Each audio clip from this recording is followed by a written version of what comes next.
Jesus is sent by God to heal the oppression of the evil spirits. Wala nakagpaglaom. Oppression. Sig balik-balik imong sakit, hurot imong sapi. Og ang maong tao makigsunan at tumiaging Martes, more than 200,000 na ang ilang bill sa ospital. Wa jay finding sa doktor, nikalit og dako iyang tiyan. Paspas kayong pagkadako, gahi kayang tiyan. Ang iyang itlog niabot sa iyang tuhod. Sus, dako atong itlog.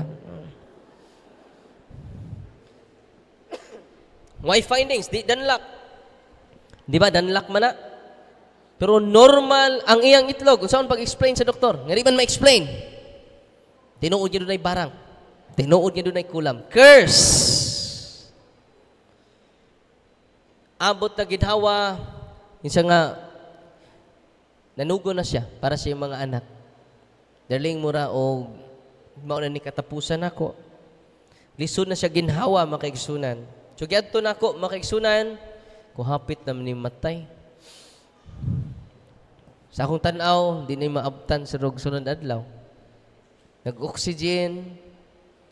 No pa man sila makasal. Hapit naman ni mamatay. So, kaslo na lang tamo. Dali. Brad, nagugma lagi ka ani. So, oh, father. Lisod na siya og tubag. Yan siya patay na dyan eh. No. Ato na rin kaslon. For the sake of saving soul. Sige. Pilan mo katuig. Sa dugay namin, father. Sige. Nagugma lagi ka ni. Siya nagugma, father. Nya ikaw, Brad, nagugma sa ka ni. Siya nagugma, father. Sige. Dali naman mo man ang kasal. Uy. Kinadalian. Oh, in case of emergency, pwede ka makakasal. Nya kung gingnan, okay. Brad, gidawat mo ba si Talpulana imong asawa? Yes, I do. Okay na. Ikaw, Talpulana, gidawat mo ba si Talpulano? Isip mong bana? Yes, I do. In English pa. O yun ka ba nga mahimo niyang bana? Yes, I do.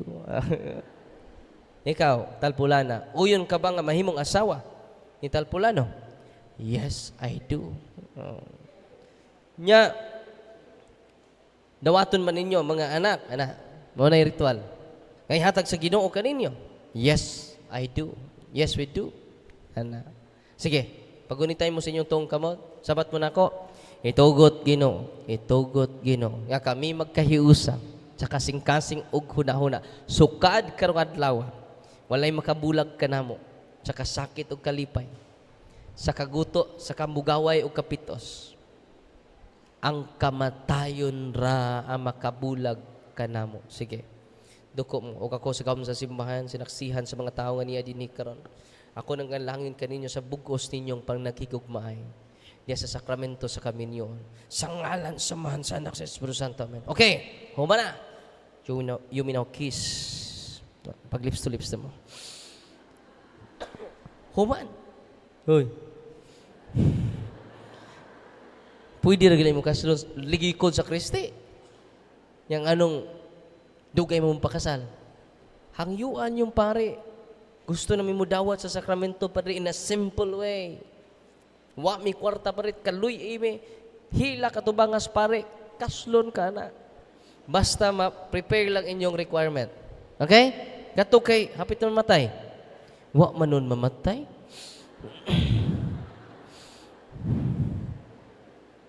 Ngayon mo, after they receive the sacraments, confession, anointing of the sick, and then prayer of the church, sacramentals. Kaya ba mo, pag deliverance na ko niya, walo ka demonyo sod sa lawas niya. Mo inihatag niya oppression. Munang nasakit siya. Maglisod siya lingkod, maglisod siya tindog. Maglisod kadiglihok ang iyang mga tiil. Kaya ba mo yan napok na mga tao, perti namang daghanas gawas. Kaya perti mang singgit sa mga yawa. Grabe no? Using the holy and exorcised water, using the holy and exorcised salt, using the holy and exorcised oil.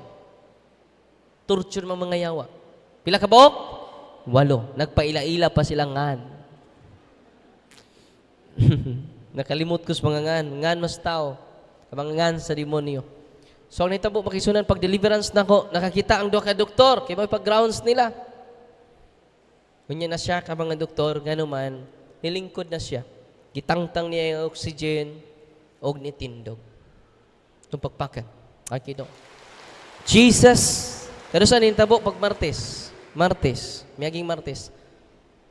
Usang simana ng kapin. Nihiyos na yung tiyan ron, o ang yung itlog, normal na. Is it amazing? Is it surprising? Jesus is sent by God to heal the oppression of the evil spirits. Og si Kristo niingon sad, maingon nga ako gipadala sa Amahan. Ako magpadala usab kaninyo. Kinsa gipadala ni Kristo? Hoy. Kinsa gipadala ni Kristo? Kada imong tapad, ing na ikaw.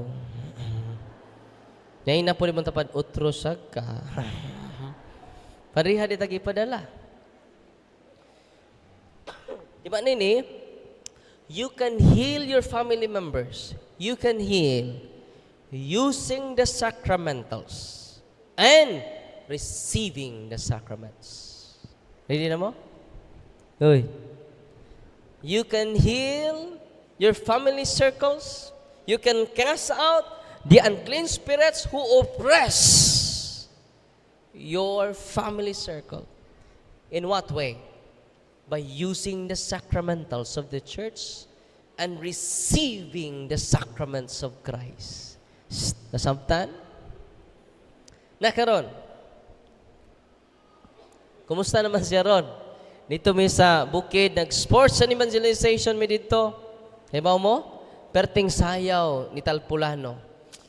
Hallelujah, hallelujah, Lord. Hallelujah, hallelujah, Lord. Kupatay naman na siya, oh.